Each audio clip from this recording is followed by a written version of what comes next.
This is a press conference 2 years after Irma, the Hurricane Irma.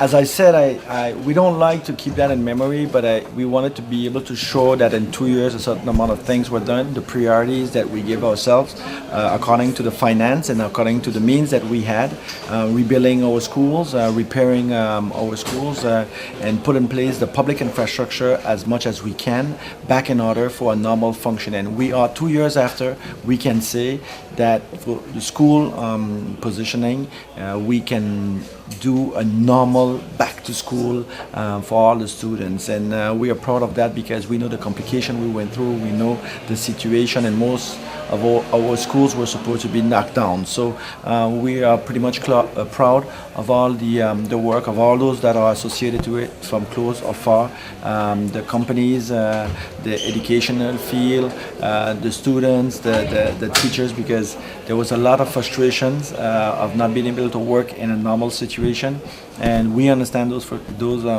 frustration, and we thank the students, the teachers, the parents, for those who understood the difficulties that we were going through, and the reason why we wanted to take the time necessary to have a building appropriate to the use that we are dedicating it for, which is the education of our children.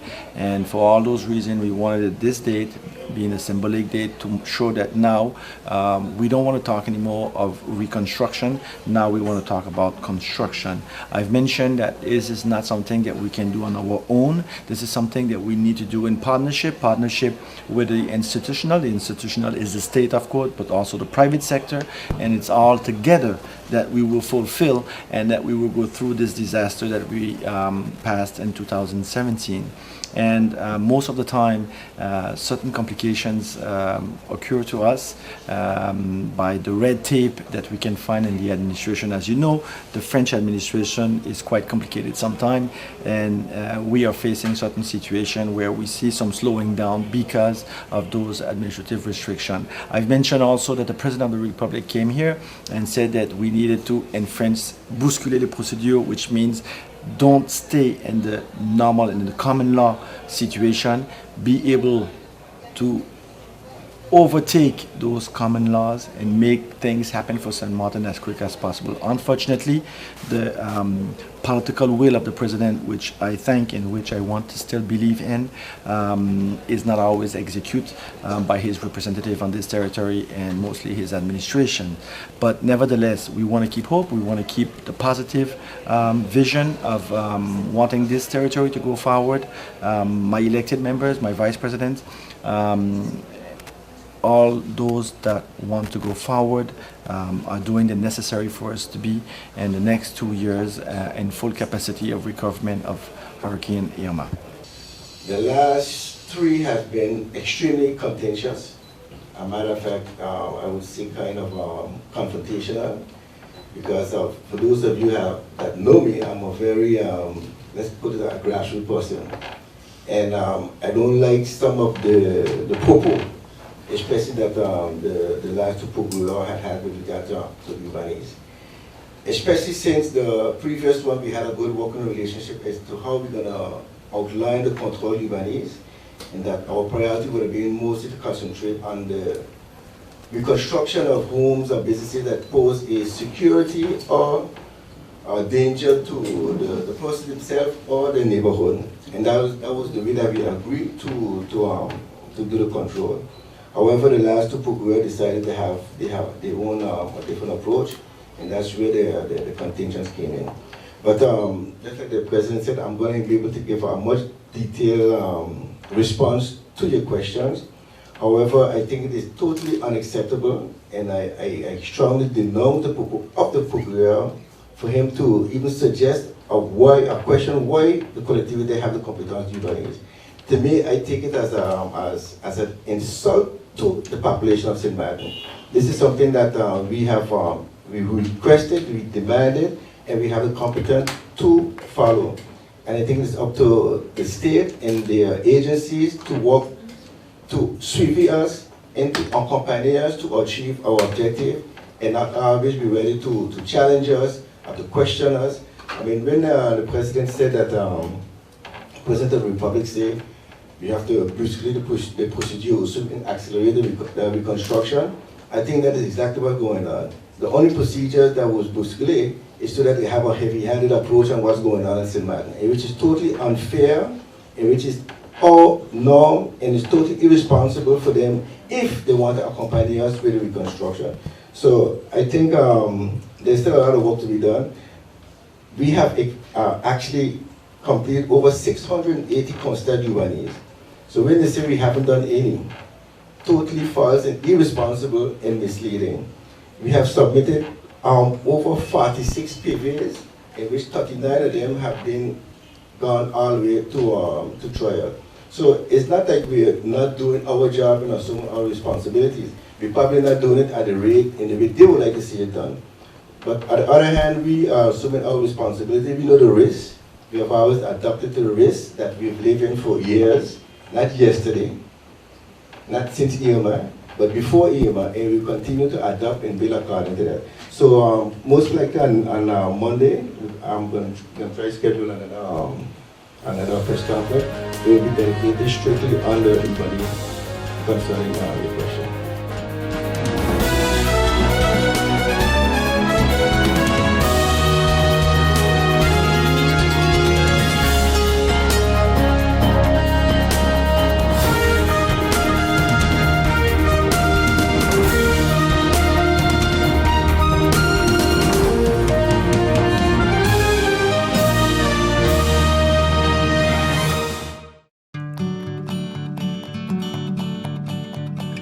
It's been said that behind every door, possibility awaits.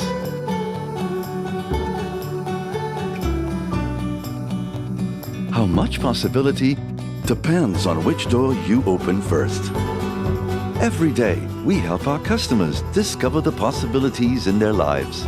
It all starts with a conversation. Scotiabank. Discover what's possible.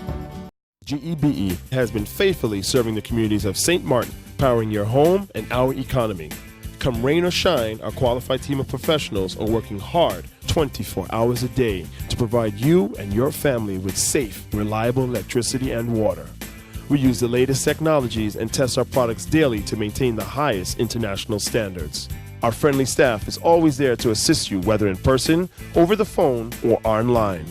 We are committed to constantly improving our products and services, making them more efficient, effective, and environmentally friendly to serve you better today and our next generation of clients tomorrow. GEBE, powering a brighter future. Our friend Megawati is here with tips to save you energy. 1. Turn your airco temperature up. 2. Use a ceiling fan instead. 3. Buy energy-saving products. Save some green with NVGEBE.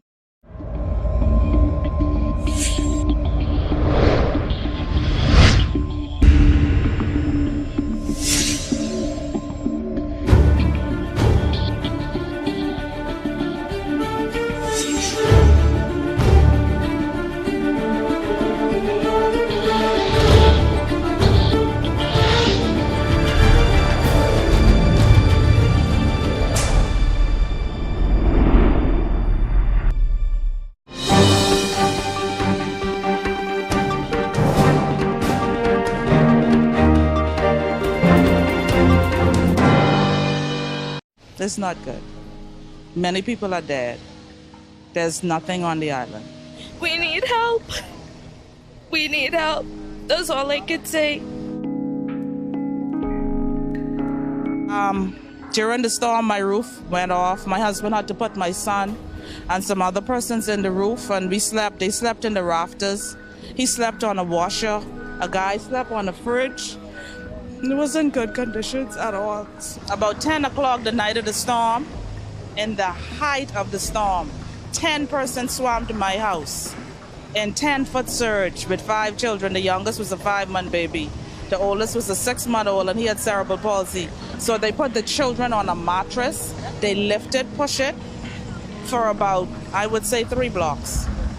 And they bam on the door. The water was here to my husband's neck, but we made a decision to open the door and let them in, and that's how they survived. How can you tell me about the people there? What are the conditions that some of them are in right now? It's deteriorating really fast, mentally, emotionally, Physically, there are a lot of people that lost their limbs. There was a guy that tried to save his mom. He lost his arm, but the current took her. Another guy, he lost his son.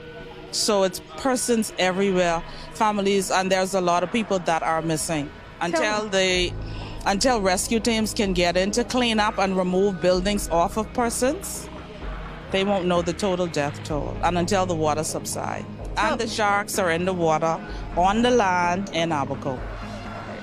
Do you think the government is doing enough? They are doing what they can. At this time, nothing can land because the airports are not clear. From you, what does it mean to be hugging your relatives here? Everything.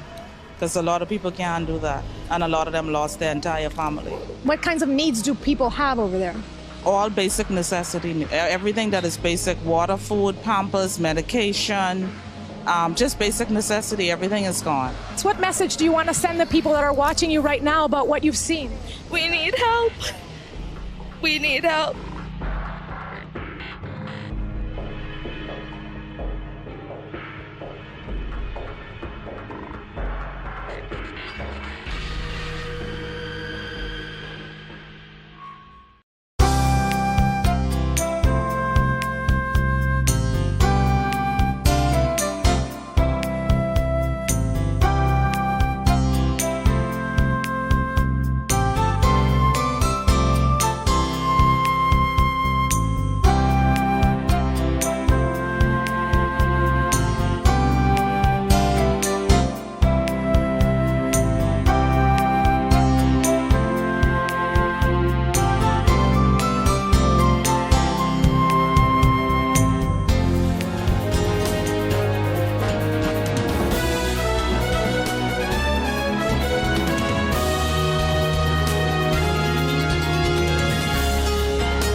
Hey ma, how you doing? You busy?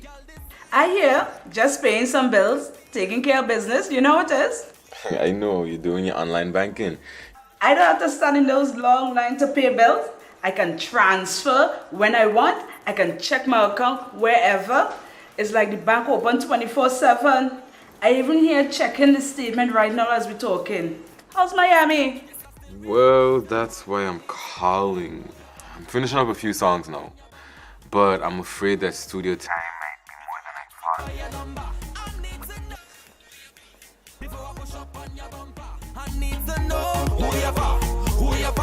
thought. And I was wondering if I could get some help with some funds, and I could pay you back as soon as I get back to St. Martin. Let me check my account.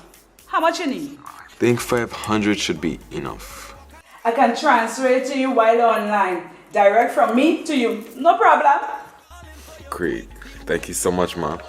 I'll get online with Wib now. Alright, darling. You know who you're for?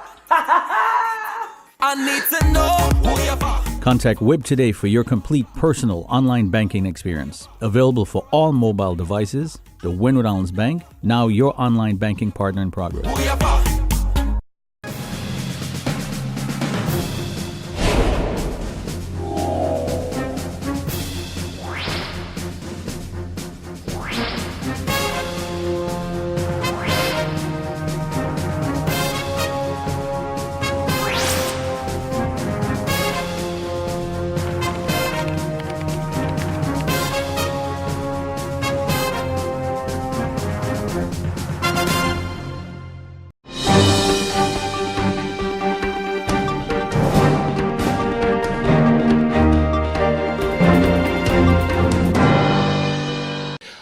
You mentioned in your opening statement that you were about improving road safety.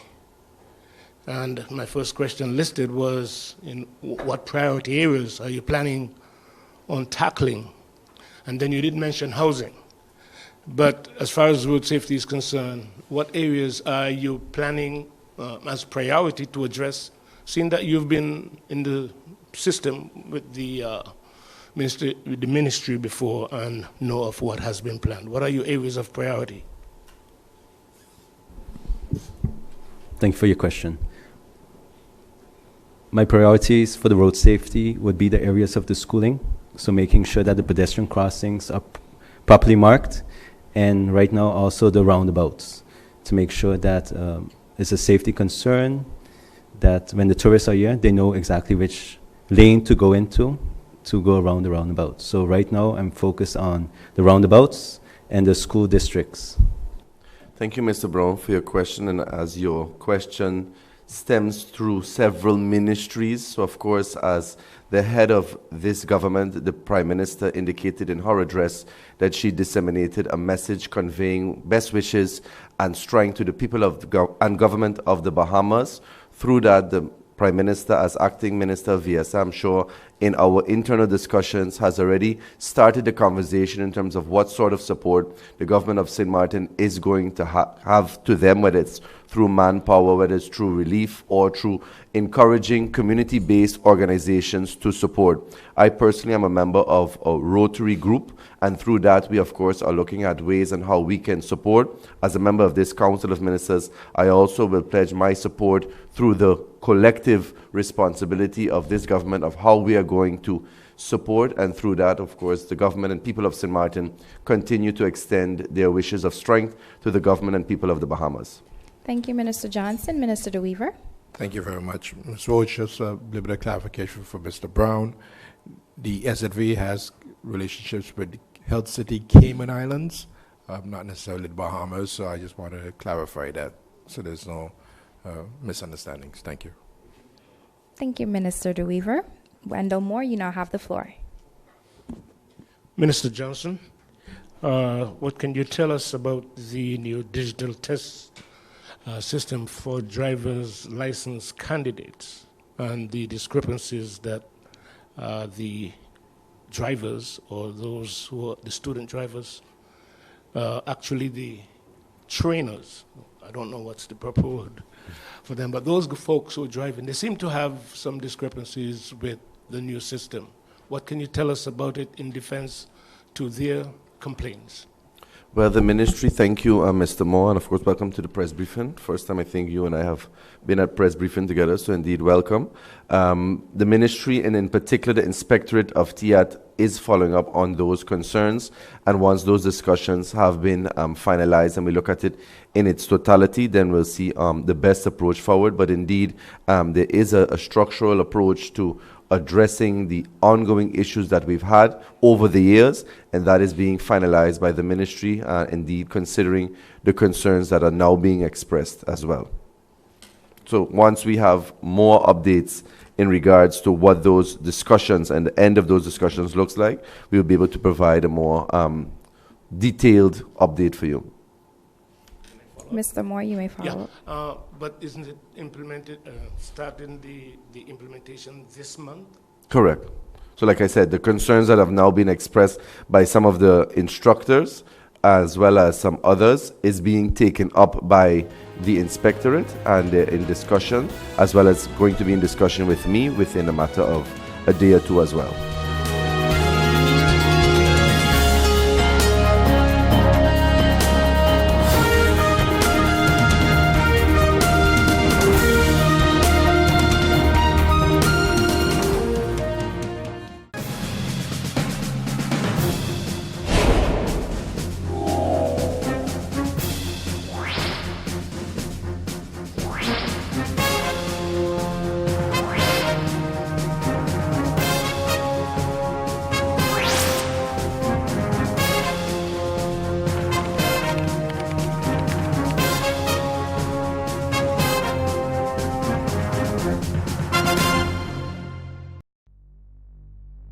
Hello, St. Martin. My name is Stephanie Medina, and I play football with the Walichi Women Soccer team. I have represented St. Martin in many different games. For example, the Dutch Caribbean Women's Soccer Cup. I played against Bonaire, Aruba, and Curacao right here in this stadium. Sports matter to me because it makes me happy, it keeps me fit and healthy, and it is very fun. So I asked the business community to take on this challenge and help us rebuild our facilities. And I also asked the community to nominate the local businesses in your area and take on the challenge and step up for sport. Why? Because sports matter. Check out the Department of Sport Facebook page for more information. Hashtag sports matter, hashtag are you in?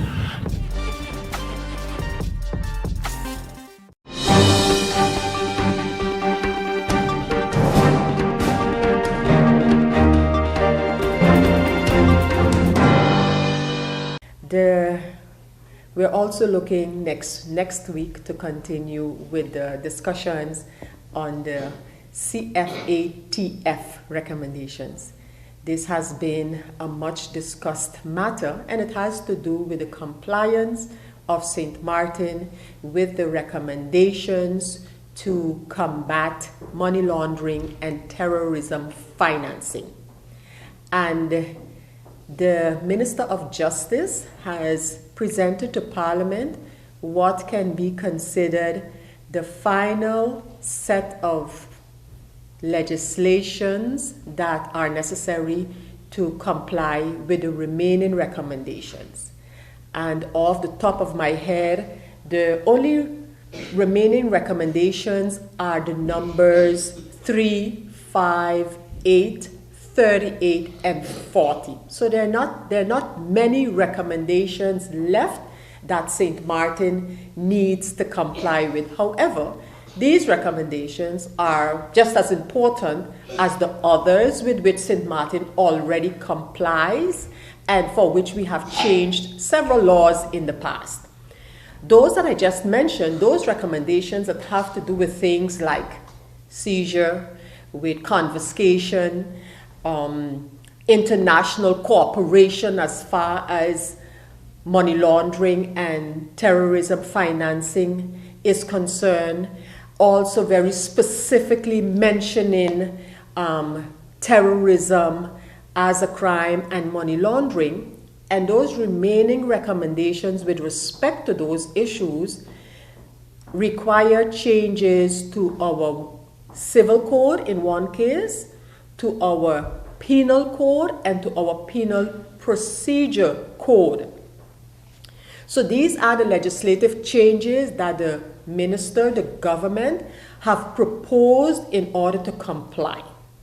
In the case of the civil code, the issue there that tie into anti-money laundering and terrorism financing has to do with the issue of foundations, for one, as well as the matter of shares to bearer, as we call it. So these are straightforward proposals to change the civil code to one, put a stronger emphasis on eliminating the potential abuse of foundations, etc., by unscrupulous persons. So that's part of it. And it also has to do with eliminating the bearer shares. Bearer shares meaning the shares that someone can have in a company that do not have to show a name of the owner or holder of those shares. Then you have the changes to the penal code, so the criminal code, in other words, that also reflect fighting money laundering and terrorism. But where it comes to the penal procedure code, what has happened is that changes to this code have been pending for many years. Government has been working on it. Government has drafted different versions of the code going along.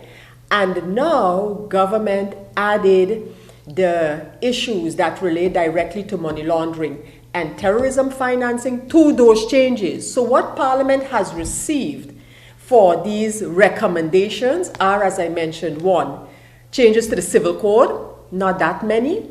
Changes to the penal code, not that many either. And a revised penal procedure code. So it is unfortunate that some of the more fundamental discussions about especially our penal procedure code is under the pressure of time for the recommendations that I believe need to be dealt with, need to be approved. But again, it is not separated from the other matters that are now part of our new proposed penal procedure code.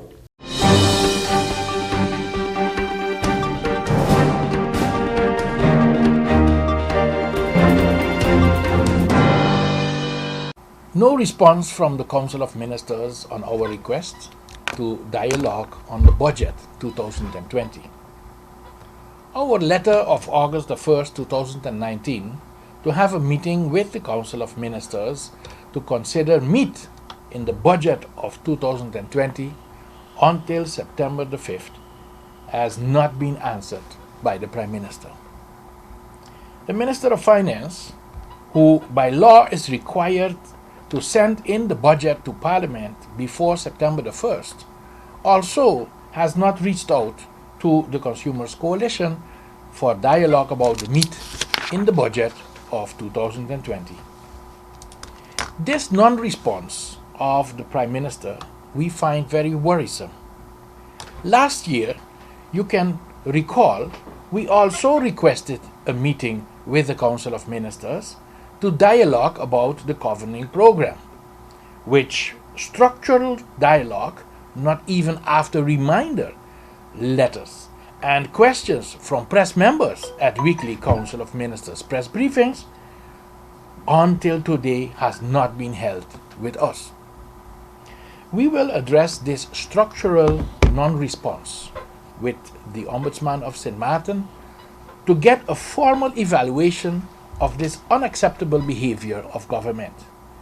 In her communication with representatives of 7 labor unions, non-governmental organizations, and the Seniors and Pensioners Association.